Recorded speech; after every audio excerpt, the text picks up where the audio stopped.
Welcome to Tuesday's Tips from Sew Very Easy. My name is Laura. One of the hardest things there is for us to do is decide how to quilt the quilt once we have the quilt top done. A lot of times we'll have more than one idea and we're not sure which one to go with.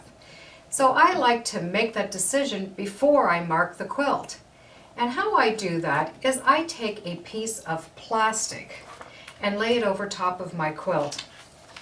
And I just buy this plastic. It's readily available. It's plastic that you cover your tablecloth with, and it comes in a package and it has the size. And I keep this and I put the plastic back in here so I know what size I have, because I do want the plastic larger than my quilt. Then after that, I will just get hold of some of these dry erase markers, and I like ones that have a lot of different colors, because after all, my quilts are not the same color and I want to be able to see my marking. Then just a piece of leftover fabric or even a dishcloth, and you will be able to pre-mark your quilt before marking your quilt. You can use a stencil, you can use whatever you want. So what you're going to do is you're going to be able to just take that stencil and that whiteout marker, and you're going to be able to put the design on. And when you take it off, you can see if you're going to like the design. If you don't like it, you're able to wipe it right off. But if you're going to do an all-over pattern, this is still a great chance to do this, because then you can do your all-over pattern.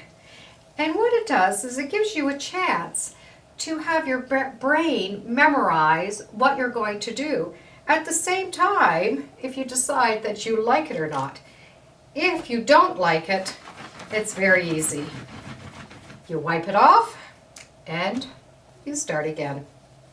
And if you don't like it, you wipe it off and you're able to start again.